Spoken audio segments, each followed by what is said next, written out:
What's up, Charles? Hey, Mel, doing fine.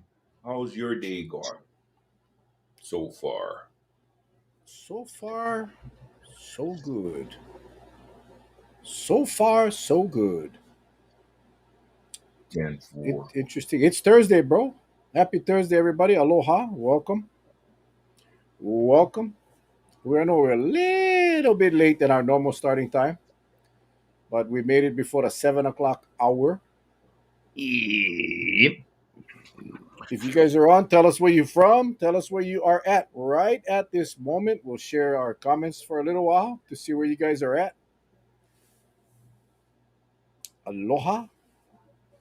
Okay. How's your day, Charlie? I went by the airport today, man. Holy moly. Busy, busy, busy. Busy, busy, busy. Lots and lots and lots of peoples. Okay. Kekaha. Okay. We Guys, want some. tonight we got Dr. Kapono Chong-Hanssen. Um, he's going to share a little bit about what's going on with Ho'ola Lahui. They are planning a vaccination clinic out in Anahola. He'll be sharing a little bit about that. That'll be a fun one, hopefully with some music. Something that Charlie and I wanted to sponsor, but found out that there is one being planned. So uh, Mhm. it'll be perfect. It'll be perfect, but it'll be fun. And we'll let Capono talk about that. A lot of developments today. Um, I cannot wait to get Capono's take on this because our numbers back up again, back up to the 300, which is what I think most of us kind of predicted. Every one of us, I think all of our viewers understand that, or understood that while some of our leaders were patting themselves on the back when the numbers were dropping, that this pandemic was over and now it's time to open up and let's go. And the mayor from Honolulu is saying, "Yep, tomorrow make my announcement and we're gonna start opening up." And I'm not talking about the UH Stadium. I'm talking about opening up the state. And then the numbers come out today. In fact, the governor this morning, he should have waited for the numbers to come out. I think he should have waited for the numbers to come out and then make his statement. But he went on Facebook this morning and told everybody that he's going to be lifting some restrictions. And some of these restrictions, I agree, can be altered because there is a lot of things we can do safely. But I think to insinuate or infer or try to lead the people to believe that this pandemic is almost over or is over is a very, very, very dangerous direction, I think. But we'll see what Capono has to say. He's on the front line. He's on the field. He knows what's going on. Mhm. So I don't know what your thoughts on are, Charlie. When I saw the 300 plus, I knew it was going to spike back up, but thought it was going to take another few days. But it actually came up quicker than I thought. Well, it's uh, it's a beautiful day in the neighborhood. A beautiful day in the neighborhood. Would you be mine? Well, Could you be my it's one of those things where I think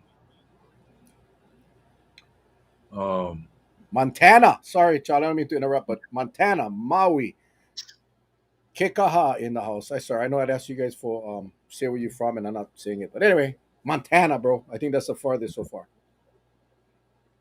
it's going to get to the point that people are conditioned to do what they want to do, and so I think the some say there's relevance to the numbers, some say it's irrelevant at this point because people can do what they want to do. So we just have to see how the and I'm not really hep on trying to use hospital beds as an indicator. I never was, because you got some that don't even make it to the hospital. Okay, if you want to look at hospital beds, you got some that don't even make it to the hospital, and it's important, but you don't count those numbers. I think what we should be doing is looking at those who are incapacitated because of this dreaded disease, whether they make it to the hospital or not. I think that's what they should be looking at. So that's my thought, man. That's my thought. Well, I just think they got to start listening to the experts that are yelling out loud. Be careful. Be careful. That's I think that's been our message for a long time. Be careful. Not sure if you saw the spotlight yesterday. You had Mufi Hanneman and the guy from the hotel association, whatever, I forget his name. I guess they oversee all the hotels. And they were again, Charlie. I tell you, Charlie, so disappointed with those two gentlemen.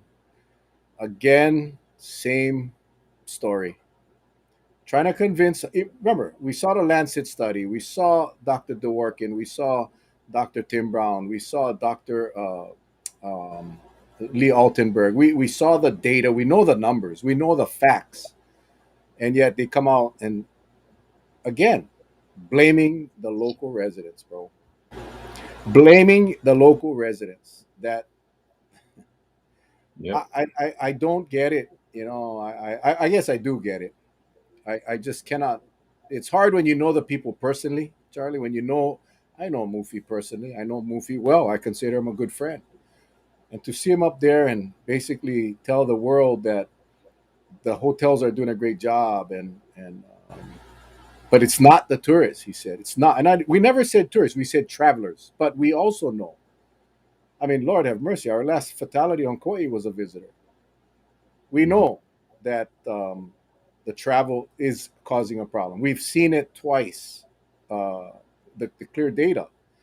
So to hear them say that it's not the tourists, it's not the tourists, it's not the tourists, when we know based on a Lancet study that yes, it is. Sorry, Mufi, and whatever your other friend's name was. I'm sorry, but to continue to talk about we gotta open up for the industry. I just it's hard again, Charlie. It's hard when you know the person and you trust the person, and you also know that what they're saying is not true. Yep. As I can, it's frustrating. I wanted to turn it off, but I wanted to also hear what they had to say. So yeah, Yeah. it's terrible. I get tired of being blamed.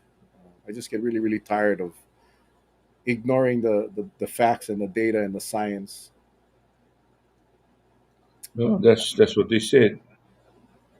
That's what they said. It's gone on too long where you got the experts and nobody wants to listen to them. So why listen? Well, we listen because we just don't want to be left in the dark or be left in a dangerous position. That's why we listen. Yeah. I watched the morning news this morning, and my other really good friend, a very close friend, Kekoa McClellan, he's with the National Hotel Association. So you get the Hawaii people, and then you get the national. And Kekoa is a good friend of mine, very very very good friend. And he was talking about how damaging if that we need to give the industry a heads up that we cannot we got to let them know ahead of time because of these conferences and these big groups they need some of them plan their things out 18 months to 2 years, so we cannot be holding back. We got to open up and we got to let them know ahead of time so they can start planning their trips, and because we don't want to lose that business. And trust me, I love Kiko like a brother, but again, that should not be the focus at the same day that you're reporting 7, 8, 9, 10, 12, 13 people dying. That's part gets me. They kind of ignore that fact that people are still dying from COVID. Hmm. Yeah. Anyway, boom, chakalaka, boom. Yeah. What's up, Doc? How are How's you, it? my friend? We got a new format here. Is it working all right? Yeah. So So far, Okay. right here, man. Keeping the fingers crossed, buddy. Keeping the fingers crossed. All right. Well, aloha. You got an aloha shirt, my friend. That's a nice shirt. Yeah, I had this got the Eva birds on this one. This is Hawaiian Force out of Hilo, so you know, Nice, gotta rep all the nice. Hawaiian designers out there. Yeah, Charlie and I we're using our custom made. yeah, custom made Hawaiian T-shirt. You guys look like you're doing some private investigation work over there or something. Oh, okay. We cannot disclose. Cannot Yeah. disclose. So what's up, man? I know you jumped on. You heard a little bit of what we're talking about. We're just talking about the new numbers. We're talking about the kind of the feeling that we're getting that maybe we're assuming some of our leaders assuming that maybe the worst of this is over, and that may be true. But the fact that this pandemic is not over, I think we kind of want to get your perspective. Number one, is this pandemic over? And number two, um, can we open up safely? I know the mayor of Honolulu is scheduled to make some announcements tomorrow, and the governor as well. What are your thoughts as far as where are we in the pandemic? Well, all signs are saying that we're getting through this, past this Delta surge that was the worst scenario we've had since the pandemic started. And taxing our healthcare system, and I think through a ton of effort, a lot of collaboration, we made it through so far, and it looks like we're on the downslope. Um, I got to admit, I'm a little bit like you. Like, I feel like I'm just coming up for air now after that surge. And, we were doing a lot of Regeneron treatment and things to try to keep people out of the hospital. And I understand that, there's a strong desire to get back to normal and get the economy going again. But yeah, I kind of am like, geez, guys, we just got out of it, and I think 6 months ago we made similar mistakes, sort of being like, all right, it's done. And it's too early to tell. But I'm just thankful that we're out of that crisis situation we were in with the Delta surge. Real quick, Doc. One of the things is we keep hearing about the hospital beds. We keep hearing, especially Lieutenant Governor, talking about only 100 and some odd COVID patients in the hospital. But the fact of the matter, and I looked at the state data, um, that in fact a lot of the hospital beds are still full with non-COVID patients. A very small percentage of the beds are being occupied by COVID patients, but that doesn't stop others that need ICU beds from needing them. I mean, so that's I think my fear when I looked at the numbers. I think it was day before yesterday, and I posted it. We were still in a little bit of danger territory with ICU beds, not hospital beds, but ICU beds. And the numbers that they provide on the state's website includes pediatric and neonatal intensive care beds. So that makes the number of available beds for adults even less. Are you seeing a problem with ICU beds? Well, personally, I haven't seen a problem with it. I agree with you. Once I found out that they were including neonatal intensive care unit beds in the numbers, I was like, that's really misleading. I'm not sure why that decision was made to include those. Um, I think you make a couple good points. My understanding is, one, there are still a lot of COVID patients hospitalized, but not in the ICU because there are these long hauler COVID patients that might be filling regular hospital beds for quite some time. I had underestimated that problem. I thought it was a relatively low number. But I was reading an article today that like about a third of patients that catch COVID have some symptom that lasts beyond 2 months, which is what they define as long hauler.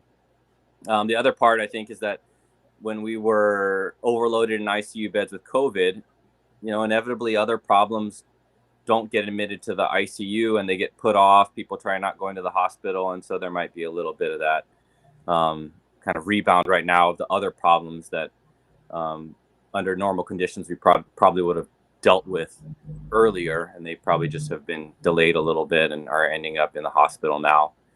So yeah, I think we're not completely out of the woods. I feel relieved. Like you, I feel a little bit like, it doesn't mean that we should just totally let everything, let all our guard down. My big message is, now that we're seeing that we're out of this Delta surge, is learn from it. Each time I think we need to learn from it.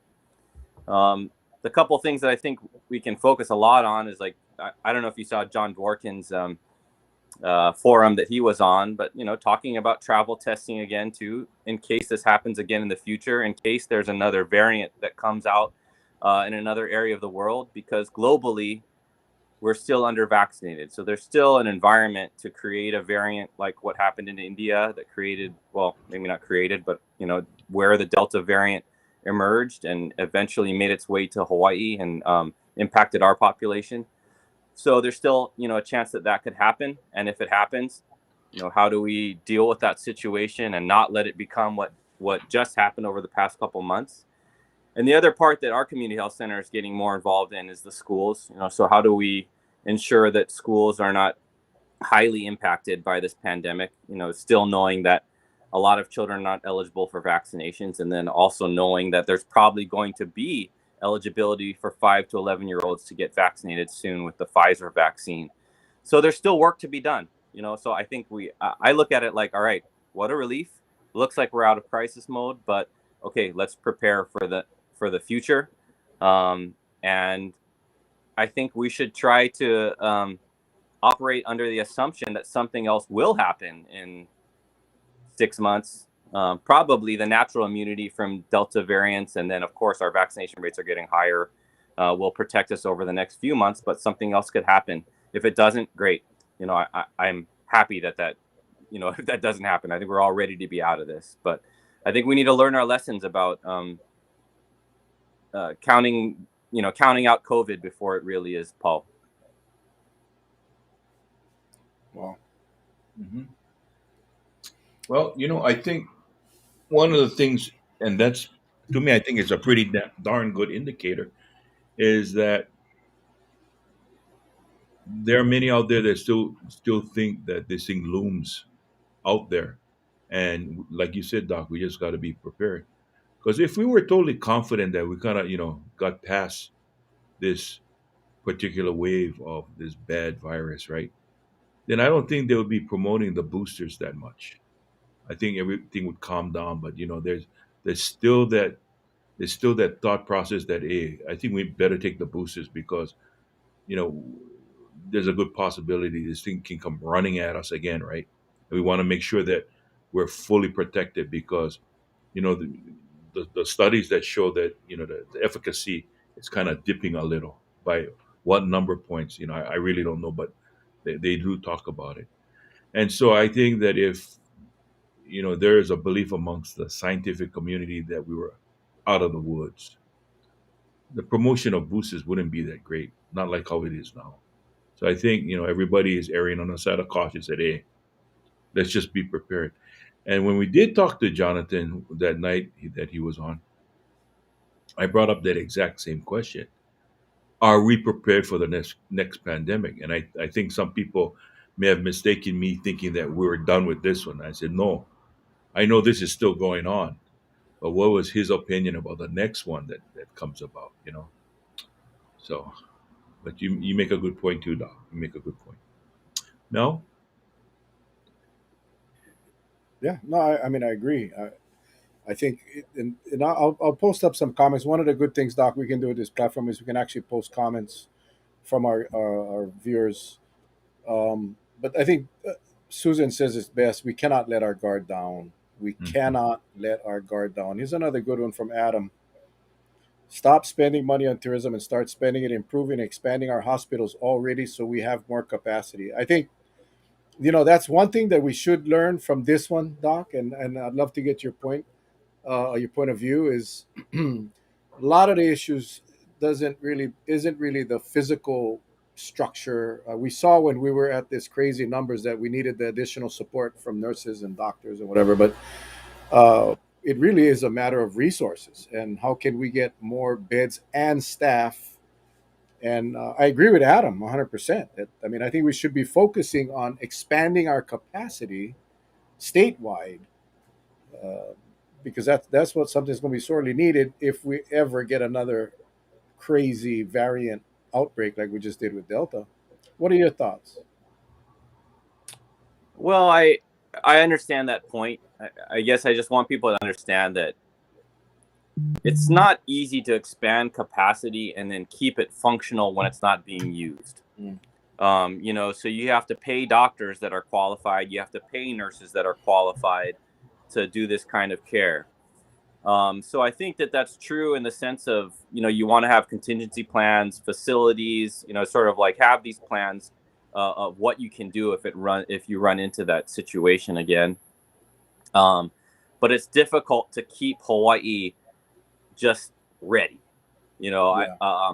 But for example, like the oxygen situation, I think was a great lesson. Like I don't think any of us realized how um, vulnerable our oxygen situation was, and that we actually learned that we were probably overusing the oxygen unnecessarily.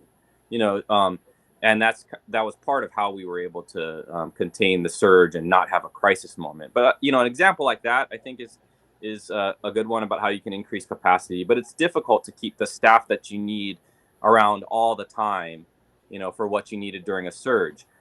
I look a little bit upstream. I guess I think about it way more upstream, just like Dr. Dworkin. I think about he calls it border control, but the testing for travel.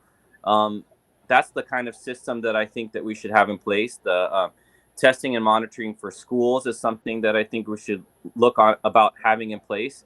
And the other aspect is tracking of vaccinations. I mean, this reliance on these paper cards is a problem from that you guys have pointed out about a counterfeiting part too. But the other problem is that these vaccinators, there were hospitals that vaccinated. There were district health offices that vaccinated. There are pharmacies that vaccinated.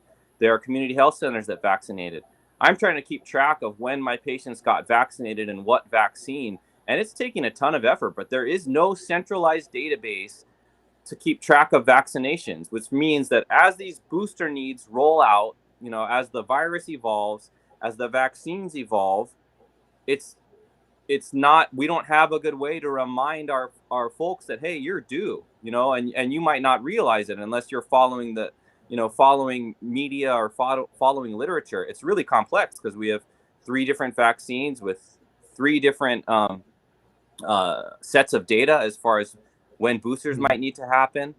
One of the exciting things happening in my mind is that they're talking about these intranasal vaccines. So they're essentially kind of like inhaled vaccines rather than the kui, the needle, that I think makes a lot more people apprehensive. But they're exciting because they also are sort of closer to the first line. We first experience these viruses through our respiratory passages. But just those ideas are, we want to know when people are due. We want to reach those people when they're due. And as far as that data tracking goes, for vaccines, we're really, really deficient, even though as a state and as a country, we've done very well as far as rolling out the vaccines. The tracking of those vaccines, to me, is a mess, and we should work on how we're going to keep track of that. I know people are working on a Hawaii immunization registry, which, to my knowledge, they've been working on for many years. But something like that is really important. So I think we need to look at these downtimes to prepare further upstream than hospital capacity. I've told you guys before, I think hospital capacity is a late indicator of how well a pandemic is being handled. It's a reaction, not the proactivity, right? The being proactive instead of reactive. Well, I remember I told you guys, I was like, once the hospitals get full, what do? You get, you get refrigerator trucks. And Yeah. I sort of meant it tongue in cheek, but then the Delta surge happened and I saw stories about these refrigerator trucks that we had. And I was like, oh my gosh, that's really what's happening. But, once those things start getting full, the next step is just the outcomes from it. So I think maybe you guys were alluding to this, but, even the lieutenant governor acknowledged that, deaths are still going to happen because deaths lag behind the surge. That's what happens a little bit later once the hospitals get full. So we're probably still going to have some relatively higher death numbers compared to the case numbers for a little while until we start coming down. Yeah, kind of sad reality. Kind of sad reality, and it's hard. It's hard to ignore the deaths because it affects a lot of people, and and that's why I guess the lag. And I think, what was it? What was the lag between case and death? There was like a 2 week lag between a super spreader event and the cases, and then another 2 weeks or maybe longer before you see the deaths from that specific event. That sounds about right. Yeah. So it's I'm trying to think back when our numbers started to decrease. It's probably been about a couple of weeks now. So we should be at the tail end if that trend is correct. If that estimate is correct, we should be getting to the end of the increased death rates. If we can keep our numbers down, though. If we can keep our numbers down. That's the scary part. Charlie made a good point, which was pointed out in a recent study too, is that the Delta surge coincided with the waning of efficacy of the Pfizer vaccine, which was what was rolled out earliest to a lot of the healthcare workers, and then the highest risk groups, which were mostly older age groups.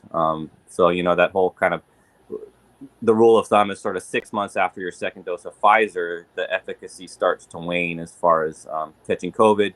Still protects against severe disease, but that's now been pointed out in a study as well. Mm. I wanted to just really touch on something that you said. You said tongue in cheek, talking about refrigerated trucks, right? Because in 1998, it was a sad time, but I was deployed to Guam in that flight 801 Korean Airlines 747 that crashed upon approach to the airport in Guam. There were some survivors, but I believe 228 perished out of the 254. And that was my first experience as a recovery, because I've been on like the island air crash that happened in Molokai, the Molokai high school team that perished in that. But this was something of such magnitude that you just can't get your head wrapped around it. They brought in, they actually brought in between 5 to 6 40. I mean, I believe it's 40-foot refrigerated containers to handle all of that. And coming to work every day and going through the grim um, task of just trying to identify and bring closure to families that were coming over there. So I think people need to realize that that's what we're trying to avoid. That when you have a pandemic like this, you're trying to avoid getting into that lock of that possibility. We don't want to go there.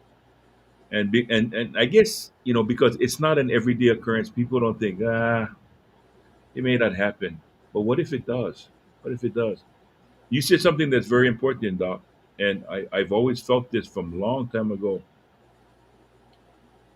We can build the biggest facilities you want, but if you don't have that internal infrastructure to work those facilities, basically you just have a shell, and you just got to hope and pray everybody can just run on remote control. Because once they get into their doors, you probably won't even be met by somebody if there is so many people going in there, and you just don't have the bodies physically to do the work. Yeah, Yeah, I that's think you make two good points there. Yeah, you can build all this capacity, but to me, it's more about being able to control a surge, and before you get into that crisis mode, so that you can prepare for the crisis mode, get the staffing. Like get the things that you need, and that is upstream measures.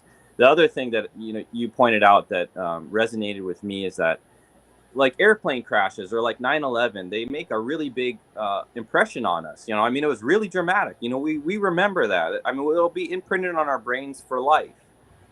But I think Hawaii didn't go through the experience of like New York City, where they were seeing those cooler trucks daily, and they're banging their pots and pans for the healthcare workers, and cooped up inside all the time. I think we didn't get it that bad. But when you look at the numbers, come on, like the number of deaths are so much bigger from this situation than they were from any, airplane crash or even the 9/11 disaster. And it's hard for people to really like for that to hit home to them without that dramatic visual or that dramatic experience, Mhm. which I think ties into some of the stuff that you guys and I are working on, with vaccinations. Our vaccination rates are getting pretty darn high for this state for the people that are eligible. But it's kind of like you can't get high enough in the state of Hawaii when globally people are under vaccinated and we just have so much travel. So that's another thing with this downtime, to really try to, get through to those people that didn't think it was important enough before the Delta surge, and hopefully, now they realize this is important, and we need to get these numbers as high as possible. Yes, true. Agree. Doc, just I'm gonna catch up with some other questions. And I know this has been answered many times, but for the benefit of our new viewers, is there any of the vaccines tied to blood clots in any way? The reason I put it up, I saw a couple of questions tonight, so I figured let's get that one out of the way. Yeah, primarily Johnson and Johnson is the one that's known to be tied to the blood clot complication. In men, right? In more frequent in men. Oh no, For that was more frequent in childbearing age women. oh, okay, Myocarditis is the one that's more common in younger men, which is okay, more associated with the other vaccines, the mRNA vaccines. I think people should understand, though, that remember, blood clots are a complication of COVID. They are a common complication of COVID. I've had patients who caught COVID, and pulmonary emboli is what we call it, the blood clots in the lungs, which is probably one of the worst possible complications of a blood clot. I've had patients that had that happen. So some of this stuff you have to look at it with respect to, okay, so the vaccine causes some blood clots relatively rare, like 1 in a million is what I remember the last time I looked with Johnson and Johnson, versus COVID that causes blood clots commonly. Yeah. So I would keep that in mind. I will admit that, personally, if someone asks me, like a patient asks me which vaccine they should get, if they're a childbearing age woman, to me, it's like, why would you get Johnson and Johnson unless you're like a complete needle phobe, or unless you were allergic to a component of the mRNA vaccines or had a bad reaction with the first one? Because there's just no need to take that 1 in a million risk for that vaccine if you're a childbearing age woman. But it's still relatively rare, and the risk of those blood clots is way, way lower with the vaccine than with COVID. all right. Next one, not sure if you've heard of. I'm sure you have Mononucleosis.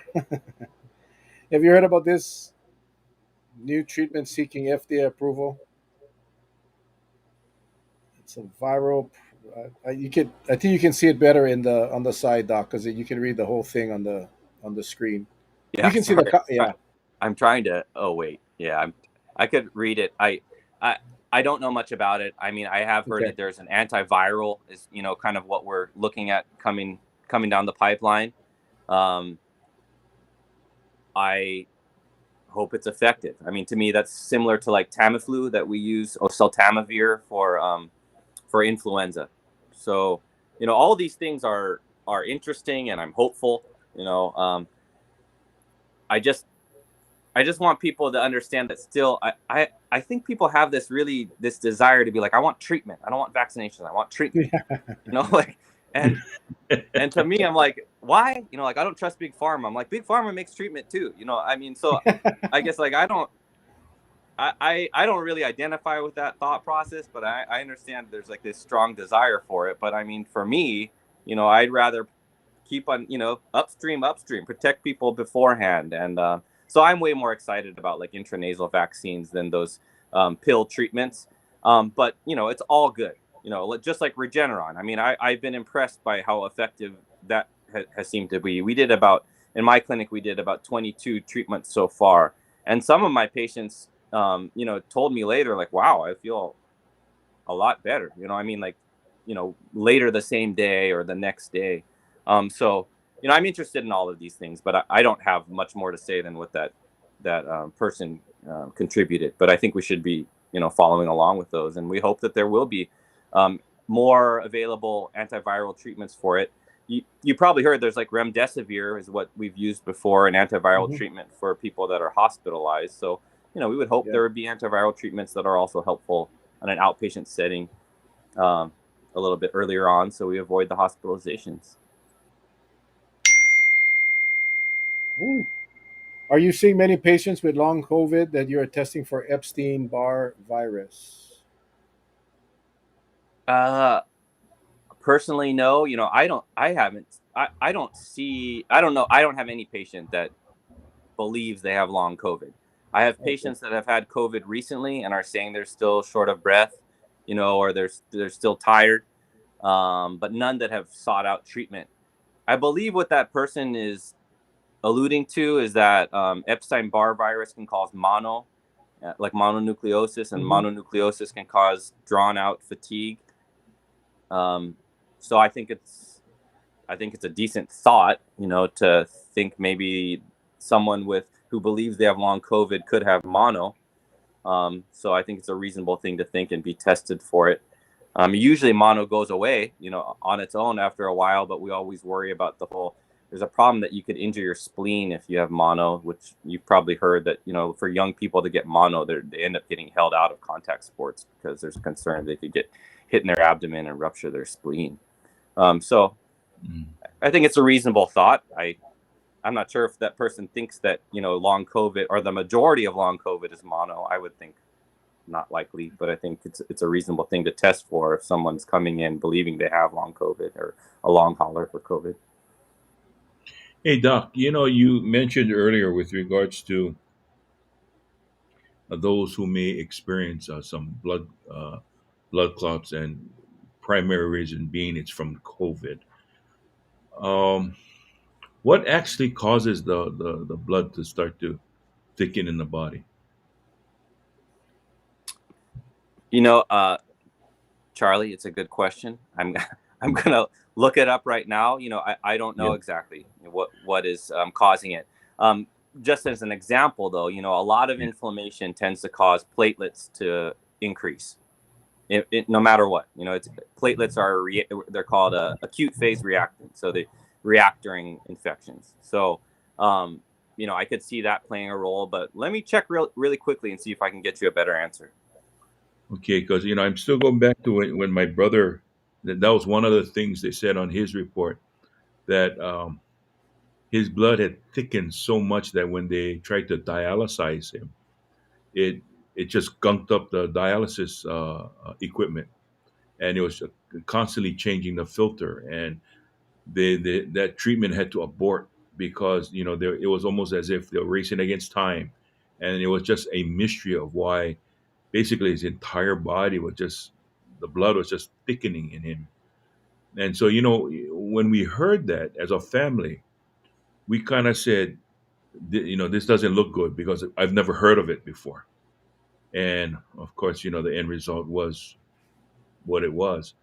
And I just hope people understand that, there are things out there that still are a little dangerous that we don't know about, and that we should be mindful of it and seek the professional help and get the professional answers instead of just listening to some Looney Tunes sometimes that put things out there that doesn't make sense just from the get go.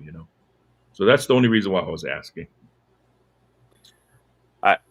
Thank you for asking. That's why I say you guys, your show educates me, because I realize I need to, say why for a lot of these things. I just looked up, and a lot of it they talk about just general inflammation causes blood clots, but it looks like there's, some theories that it causes autoantibodies that end up causing blood clots, which kind of makes sense when a vaccine makes Yeah. a spike protein that looks like the COVID virus. So, Yeah. sorry, I'm not going to pretend to know anything beyond my expertise. But yeah, those are the general things right now. I'll see if I can find something better for you if there's a clear answer out there. Okay, thank you. Yeah, thanks, Doc. I know there's a lot of questions, people, and I, if you have questions, that's one of the common questions that are asked. I apologize for going past. I'm trying to find some new questions. There is one here that I'm not going to post because I don't want the name to be up there. But this person is saying, still having major joint pain 2 weeks after my last Pfizer vaccine. Should I wait it out or see my doctor? Um, I mean, no harm in seeing your doctor. yeah, I think there's. I mean, I've heard all kind of sort of what symptoms that I think of as being mild and sort of inconsistent with what we would think a vaccine would cause. But anything's possible. I have heard, for example, like a lot of lymph node enlargement that can cause aches and pains, and it eventually has gone away in all the patients that I know of. I think usually these aches and pains will go away as well. At the same time, I've had patients say, after my vaccine, I had this, and lots of times I'm looking at their chart and I'm like, yeah, but you complained about this like every visit for the past 2 years, and now you're saying it's related to the vaccine. I mean, I'm not trying to be like a jerk to them, but I'm just like, are you sure? And they're like, I'm pretty sure. I'm like, well, okay, let's just deal with it. So Yeah. Just kind of treat it like how we normally would. So I'd say, why not see your doctor? Why not have that conversation? I don't think that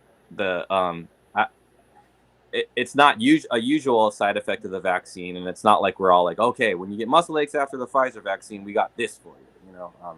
So I it's not a huge concern for me, if I heard a patient say that, but I certainly would try to help them out and see if I can get them through it, as they recover. Yeah, just check with your doctor, guys. It's interesting some of the side effects from any vaccine, and I shouldn't just say this for COVID, but for all vaccines. And we went through this after my daughter got her second shot, and she had gotten some side effects, and I told her call the doctor. They weren't as concerned from some of the side effects that they don't consider it being a serious side effect. So I went online and went to the Mail. I use the Mail website for most of my medical research, and it was pretty interesting. They have a list of serious adverse reactions to any vaccine, and it's not a very big list. It's not a very big list, which was quite actually comforting for me, knowing that a lot of the what my daughter was experiencing was actually normal Right. and not something that got the doctors worried. So I encourage you guys to go check out the list. It's pretty Yeah. interesting. I think there's that actor Ken Jeong, who's a internal medicine trained physician, and he kind of makes a joke. But did you die?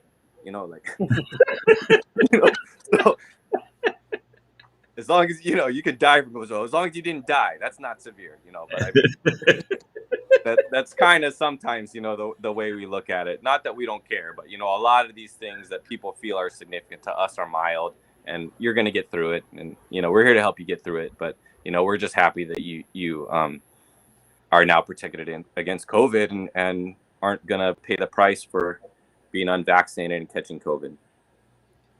You This one know, here is concerning. Real quick on the screen, because I didn't see this one on the list as well. Yeah, yeah. Should she be concerned? Charlie's been eating a lot of chips too, but Wait, which vaccine was this? thanks, Melissa. Thanks for that's keeping it that's light that's there. a neutral response. But Right. That's like Charlie's probably going to tell me that the vaccine made him eat Snickers, and we all know. Way before COVID, bro. Way before.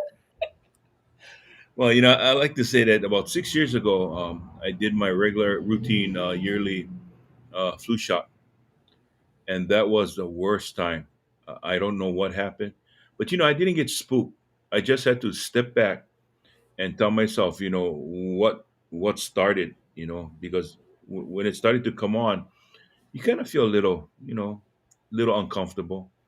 But then when your chest starts filling up with all that gunk, and you say bringing up more phlegm, and your body ache running a little temp, it got me a little concerned, but not to the point that I would go and just jump off a cliff. I just say, wait, something's happening. I just need to go find out what it is. And I think that's what people need to do. Don't go into panic mode right away. There's got to be an explanation. And remember, Mel, back in the days when as a rookie you come in and they tell you, hey, if you make an arrest, say for like a traffic accident, right, resulted in something seriously happening, and they always tell you the same thing. We're going to teach you how to investigate a traffic accident, but sometimes there are accidents that just doesn't have an explanation to it. So don't go fudging the numbers, because you do that and you get caught, you'll never be able to testify again. And I think these are one of the times with medical science. Sometimes you just hit a stone wall and say, hey, we researched it all and there's just really no explanation. The main thing is we just have to preserve your health and make sure you don't get seriously ill. And that's what I think. That's what I think people should be be focused in on, because sometimes we expect medical experts to have all the answers, but there's so many things being developed daily. It's it's rough. It's tough. Well, I don't mean to, take your experience lightly, but it's also well known that, there's no explanation for why the man flu is so devastating. But I mean, that's what people kind of say. Men just cannot handle flu symptoms very well, Hmm. and Yep. and I think that's more of a humorous thing, but for sure, like chickenpox, kids can handle fevers and all these kind of things much better than a lot of adults. So a lot of us, I think, feel like we're dying, and we really aren't when it comes to some of these mild symptoms. So we just don't handle it well. Yep. This Janelle says the last flu shot she got nearly killed her, and that's why she was so afraid to get the COVID. And I think a lot of people experience that with the flu shot. I know I don't get it. I do not have a good reaction to the flu shot. Um, but let me put up this one here, and this one I'm gonna have to read because it's kind of long, but I think it's kind of interesting because this is real world experience. Dwayne, my 75-year-old mom is dealing with her third round of blood clots. All three are after different surgeries. Her first was in December of 2019 after left breast cancer surgery. Then they put her on heparin in the hospital. Then Eliquis, and I'm going to have to read this now because my screen ain't big enough. Let me get rid of that other one here.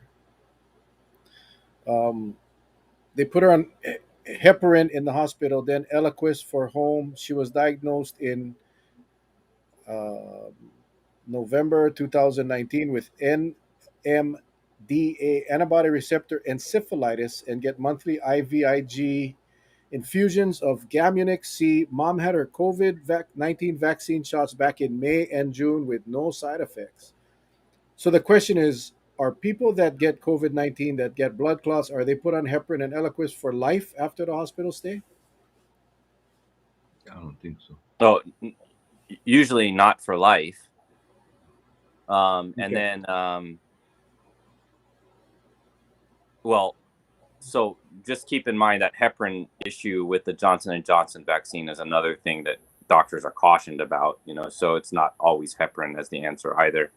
Um, but yeah, usually it's, we think of COVID as being a transient factor that caused the blood clotting, so the person doesn't need to be on anticoagulation for life.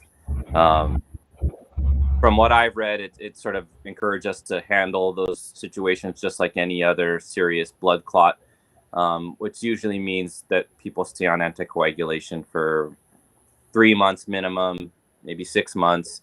It depends on some other factors, risk factors too, involved in the patient, and sometimes it depends on the patient's perspective on it too. How much they feel like they'd rather be protected against blood clots versus the bleeding risk. For example, if someone works as like a cowboy, like they want to get off it as soon as possible because they're, they have a risk of having trauma and having a serious complication. But usually, it's not for life. Okay. So in this case, Dwayne is saying that his mom is on Eliquis. Again, I want to make it clear that it was not she did not get any side effects from the COVID-19 vaccine. It was from surgeries that she had had in the past. So, which is kind of interesting if you think about a cause and effect, because if she was prone to blood clotting while she was on the medication, you would think that the COVID vaccine may have created a problem, but she got zero, no issues. I mean, our guess would be that cancer is a risk for blood clots. So, I mean, just from the limited knowledge I have, is probably cancer was the primary factor for her having blood clots in the beginning. Once people get older, I don't know all the other indications, but once people get older and they're not so physically active, lots of times we're like, just, stay on blood thinners. Um, and older people tend to not have as much vaccine reactions because their immune system just isn't so robust anyway. So vaccine reactions tend to be a result. We always try to sell it as a good thing, even though it doesn't feel good. It shows you that your body is learning, training, reacting, learning how to fight in the same way that if you sparred for boxing, lifted weights, your body would be sore and it would take a little while to recover from it. But older people tend to not have those reactions as much as younger people. I have noticed that a lot of the kupuna, no impact, man, nothing. This is absolutely zero. My mother-in-law, nothing, and a lot of the younger ones. I didn't get any reaction either, so it must be because I'm old. Damn it! No comment. No comment. I do want to, touch on one thing. Having been down at the airport, I see a lot of travelers, especially the seniors that come in, whether they come in on their own accord or they're being assisted by, one of the porters using like a wheelchair meeting them at the plane. But I'm really happy to see, they take all the necessary precautions, using the mask. We have all these, disinfecting stations throughout the airport, and there's several of them that they pass before they get actually to the baggage claim area, and they're loading up. I mean, they're really good about it, and it, I'm tickled pink when I see it. It's just that they're here to enjoy their vacation, but they're doing what they can to be responsible enough to take care of themselves as well. And I really appreciate that, and I hope they have a nice vacation. I don't want them to get sick at all. But just to see them, they got their mask on, and it's always the younger ones, the younger, free spirited ones that we got to go up to them. And there's this loudspeaker overhead. Hawaii, regardless of your vaccination status, requires you to use a mask. Blah blah blah blah blah. It's blaring, and they're standing right under the speakers, and they're just oblivious because they're in paradise and they're walking around with no mask. And yet we got to go there and tell them, you need to put on your mask. You need to do Well, it's probably also they're coming from places where that's not the norm. I have a patient that just came home True. from, is from Kauai, came home from Colorado, hmm and not trying to be a jerk, just isn't used to it. Then the family talks about, we got to remind him, like, hey, you can't go in there. You got to put a mask on. So Right. I think it's not necessarily that, but I've been working on a project with the Department of Health talking about vaccinations for Native Hawaiians and Pacific Islanders, and I think one of the cultural values that we have in Hawaii from a lot of cultures, including Native Hawaiians and Pacific Islanders, is the respect for kupuna, and the willingness to protect them first. And I wish more people felt that way. Even some of my cousins, like I've talked to them about getting vaccinated, and one of my cousins responded, it takes a really stupid person to wear a mask alone in a car, and I'm like thinking, yeah, that's kind of silly, but I've done it because I'm driving 5 minutes from the hospital to get my lunch, and I have to wear them in both places, so I just don't take it off because I'm used to it. But I Yeah. don't think that's the stupidest thing that's happening in this pandemic. We really should be looking at that like it's no big deal, because to me it really is no big deal if you can protect someone that way. Okay. And I I find go ahead. wearing the mask, it's once you get used to it, and you'd be surprised, get a lot of these people that wearing the mask, they come up to you and just, hi Uncle Charlie. And I don't want to be disrespectful, but sometimes you just cannot recognize a person from their eyebrows up. You know what I mean? And Right. I'm staring like, I recognize the voice, but I just wait. I want to ask them, pull the mask off so I can see, but you don't. And so it's challenging, but it's kind of neat in a sense that it's kind of challenge your ability to see if you can recognize a person, especially females. They all get like the same hair. Their hair is down, unless they have something quirky about them that makes them stand out, and you know who that is. You basically you're saying hi to people that you really don't know. You really don't know.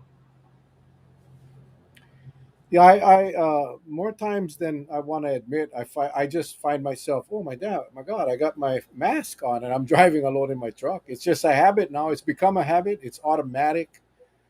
Yeah, I don't think that's stupid. I think it's just become a habit, and I haven't caught a cold in a very, very, very, very, very long time.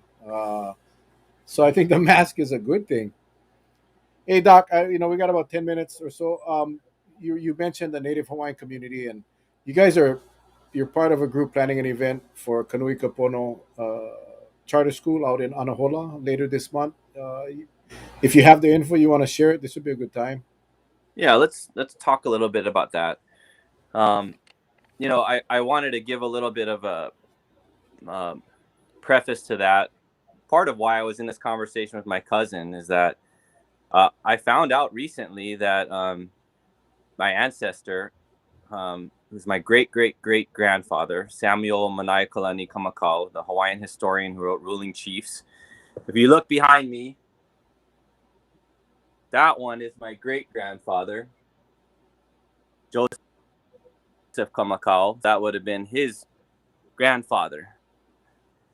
So I found out that during 1853 epidemic, to vaccinate Hawaiians in East Maui, and he was a legislator and a judge at the time. No medical training. I had kind of heard this in the past couple months, but I never really knew what the source was. But finally, I was able to track down a source, and it really just hit home with me. You know, I just felt like, you know, like there's a ancestral reason why, you know, why I'm doing what I'm doing now and why it felt so important to me to do it.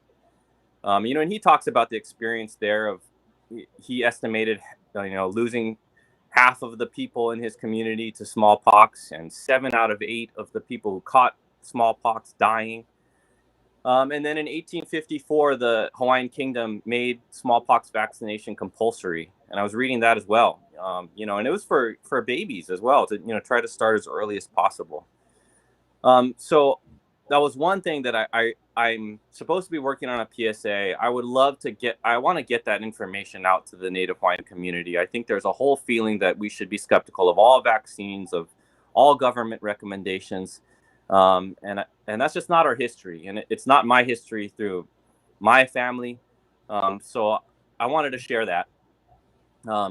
And so related to that, you know, we've done a lot of vaccination pop-up clinics. And since the Delta surge happened, Danahuna, Kanoiahuna, I think it's Brandon Lee, the other OHA trustee, they reached out to me and asked about holding up a vaccination pop-up clinic in Anahola in particular. We had gone before, but then I was going to the Anahola clubhouse because there weren't enough people who.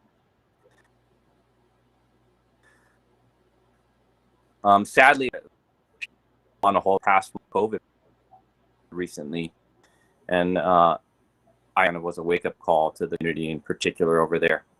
So we're going to be there on October 16th at Kapono Charter School, 1 to 4 p.m. I know that there are a lot of other organizations, particularly those providing services to Native Hawaiians, who are being contacted to be part of this event. I don't have much more to share about for all the vaccine public and charter school members, and we're just hoping that we can catch another segment population that might not have been vaccinated so far.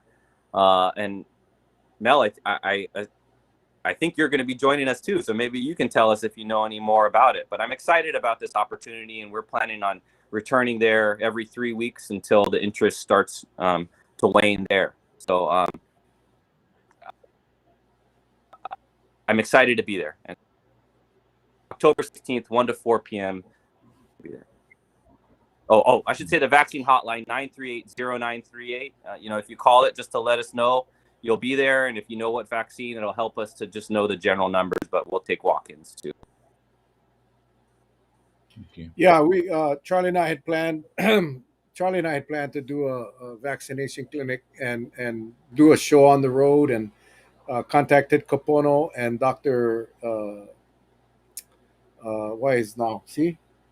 Darryl Carroll. Darryl Carroll. Carroll. Gosh, I am getting old. Yeah.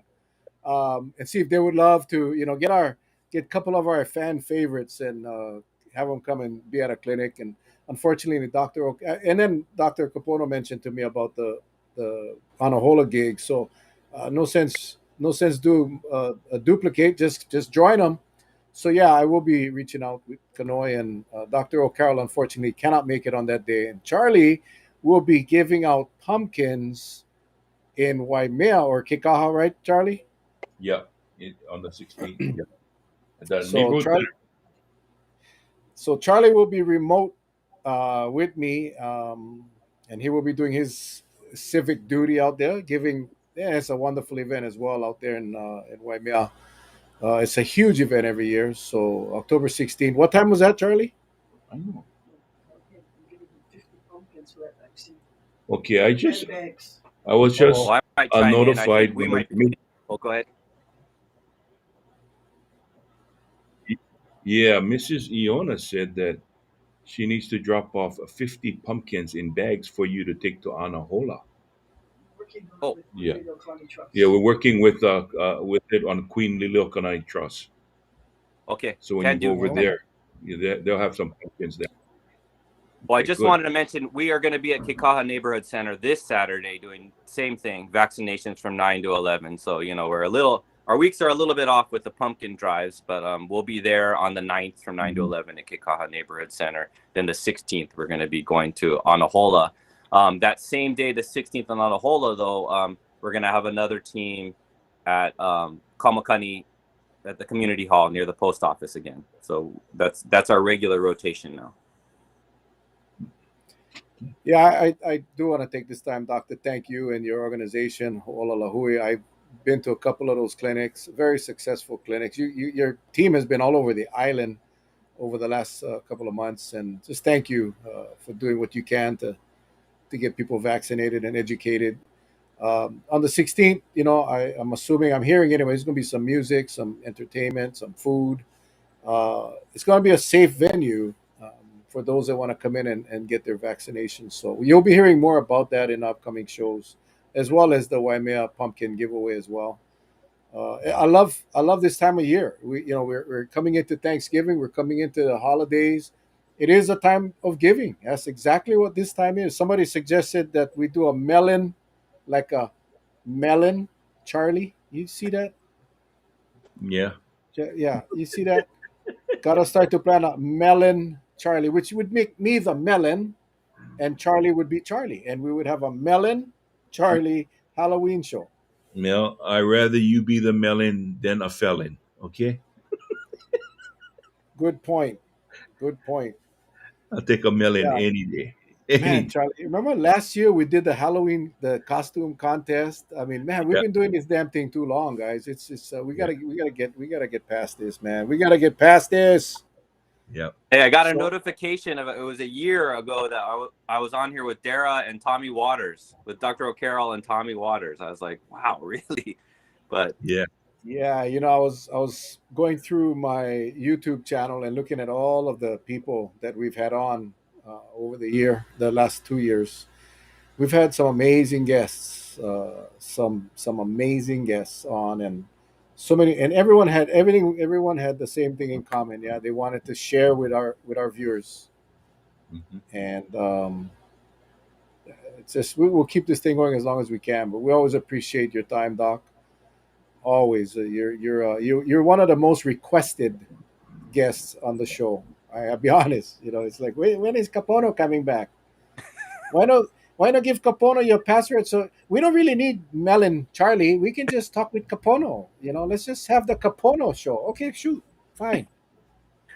well, I'm flattered. I'm happy to be on here, and I think for a lot of us that felt the Kuleana to do something about COVID, it's helpful for us to have a venue like this to get the word out. And Mhm. like I was saying, now I feel like, I know the reason why too, and I feel like it comes from my ancestors. Right. Yeah, that's some powerful stuff, man. That is. I mean, when you point to that picture, I get chicken skin. I really do. It's like wow. And someone said it in the post. Your givingness comes from it's your bloodline. It's something you cannot avoid, man. It's in your blood. And we thank God for that, man. We appreciate you. Doc, any closing thoughts for our viewers? Anything? Talk about tonight's football game. Seattle lost again, but anything, whatever you want to talk about. Well, fantasy football has been a nice distraction. I'll say that much for me. Um, really, my take home message is that what a relief that we're getting out of this surge. Um, and I think we all should um, be happy, with the efforts that we've put into avoiding the worst kind of outcomes that can come from this. Um, but like we were saying, it's not time to let our guard down. We can still improve our vaccinations. We can still work on implementing systems to protect ourselves in the future if there's another surge or if there's another pandemic. And so hopefully we learn from that. It was I don't I don't want to leave on a negative point, but there was a news story today about the Department of Health not sharing information, and it's just disappointing to me that we're doing that again. I mean, I understand that people maybe feel disappointed that different agencies aren't sharing information. Um, and John Dworkin talked about, the need for, well, not just John Dworkin, Dr. Buen, the whole group that was on that event with the Hawaii Arts and Film Festival talked about the need to have kind of like a task force, a multi-agency task force, so that we don't have all these different agencies sort of contradicting each other or trying to take the lead or maybe trying to, say things for political gain. We just don't, we can't be doing that. And, that story today reminded me, at least for me, I've been really proud about Kauai and my colleagues here and how well we've collaborated. We couldn't have done what we did, without collaboration from Dr. Berryman, Heidi Hillsland at Wilcox, Graham Chilius, Ron Fujimoto at KVMH, HHSC, Jerry Young at Wilcox as well. There's so many things behind the scenes, like with vaccines, Regeneron treatment, where on Kauai, we get along, we share, we communicate with each other. And the more and more I hear about this stuff, it's just not the case in other places. I wish it was. I wish it was statewide. So I think that's the biggest lesson now, that we have downtime. Let's try to learn from the experience that we've had and prepare for the future. And part of that is being collaborative and having effective partnership, which I think we've done well on Kauai. And you guys have been a part of it too. Thank you. Yeah, well, it's us and the village. We call it the village people. YMCA, whatever, something like that. But our village, I love our village. I love our village. Charlie, Well, I again, it's the hour went by so fast, and it's always a pleasure to be speaking with you, Kapono. For what it's worth, I always felt, listening to you, and you have reminded me of one thing, and that is, it is so it's an really it's an honor to be Hawaiian and to have that bloodline. Uh, I know you're very proud, and what I'm especially proud of is the family that we have gained just by this journey that we have taken. Um, with COVID and where we are now. And because things are looking good, I do want to close tonight on a high note, and that is thanks to all of you, and thanks for passing on the message of how to be safe. But we have to continue that message regardless until we are absolutely sure that two-headed monster known as the Delta variant or COVID-19 is nowhere around to be seen or felt. Because we all have lived through two phases: the initial startup, loss of life, and the resurgence in the form of Delta. In our lifetime, I never thought I would experience that, but I have, and all of you have, because you have stuck with us through this entire time, this journey. So if we can pass the message on, even if there are naysayers out there, and we do our part just to let them know, hey, it's almost over, but it's not completely over yet. So let's do our part. Let's stay safe. Having said that, and knowing that we can do our part on Kauai and throughout the entire state of Hawaii, I think we can truly say we live in paradise because we care about one another. So I just hope and pray let's keep real close to that thought process that we live in Hawaii. And there's nothing that I would trade Hawaii for anywhere else in this world. I love it here, and I was born here, and I'm gonna die here. But I gotta make our home strong too, so everyone can enjoy, and we all gotta do our part. Mel, thanks, Charlie. Thanks, Doc. Yeah, you think about it. If you had to be stuck anywhere during a pandemic, we're in the right place. We are definitely in the best place. I shouldn't say the right place, but the best place. Cheryl, welcome. I know Cheryl is a new viewer. She was asking earlier. How long have we been doing this? We've been doing this since March of 2020.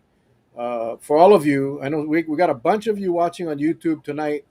Don't forget to subscribe to my channel and click the bell icon to get notified every time we go live. For those of you that haven't gone to YouTube, go over to youtube.com, search for Mel Raposo, get to my channel, hit the subscribe button, and then the bell icon right next door. You get notified every time we upload a video. Every episode that we've ever had is on that channel. So you want to just go back and have some fun, and it's some of these things are really really good. So Cheryl, welcome aboard. Welcome to the village. October 16th, people. Waimea Town Park. I think that's what it's called. A pumpkin giveaway. We'll put out more information as we No, get no, closer. Kikaha Oh, I'm Neighborhood sorry. Center Park. Yeah, See, Kikaha. Yeah. that's why we live. You know we live, right? Thank you, Charlie. Kekaha Neighborhood Center. And then Anahola Kanui o Kapono Charter School will be there as well. More information to follow. So we appreciate all of you guys. We didn't get to talk about the lack of information that the state is kind of not sharing. That's the topic we'll talk about next week, because I think it's appalling that we got people out there willing to help with science, but they need the data, and to not provide that data, I think is not doing a good service for our people. So we'll talk about that next week. Tomorrow night, Charlie, Feel Good Friday. I'm gonna try to find one really good, fun, crazy nut. Oh, I did already. His name is Charlie, but we'll be on tomorrow night at 7 o'clock. We're just gonna have fun tomorrow night, guys. Please share the word. Join us tomorrow night. We're gonna laugh hard. I might get some old pictures of Charlie and Dr. Capono, and I don't know. We're just gonna have some fun. How's Well, that? someone asked, and they're right, that they didn't see me eating anything tonight. So just for our family, all of you, I'm gonna try to find me the biggest Snickers I can find, and I'm gonna devour that puppy tomorrow night and watch the sugar level in my body go through the roof. I'll be bouncing off the walls, but just for you tomorrow night. Oh man, that means how's this little thing? So that means I gotta go find some bigger Snicker bar, or the big. You seen the new Reese's? It's like a wedding cake. It's like a big Reese. That's my favorite candy, Reese's peanut butter. I like get one, big one, and maybe we'll just eat candy tomorrow. How's that? Just eat candy. Don't say one word for 1 hour. We just eat candy. But our loyal friends, family and friends, we love them and they love us. Guess what? We can eat for 1 hour, no sound, and they're gonna stay there watching us like these children. Uh, Dana said, "Oh snap! Kapono Chong-Hanssen, get some insulin on standby for Charlie Iona." Yeah, right, right. Even look, you know what? Auntie Stephanie normally doesn't say much, but she said something tonight. I just missed it, but she said, "Look," and he says that with his doctor right on the screen. Oh my God, you're gonna get scolding tonight, Charlie. You're gonna get scolding. So anyway, guys, thank you so much to the village. We love you guys, Doctor. We love you, man. Continue what you're doing. We appreciate so much what you do for our community around the island. And Charlie, man, thanks again for another great night. We'll see you guys tomorrow night, 7 o'clock. Hey, expect to have fun. Donna said they're gonna have to call the ambulance tomorrow night. I think you're right. All right, guys, we love you guys. Take care. Aloha. Aloha. Aloha.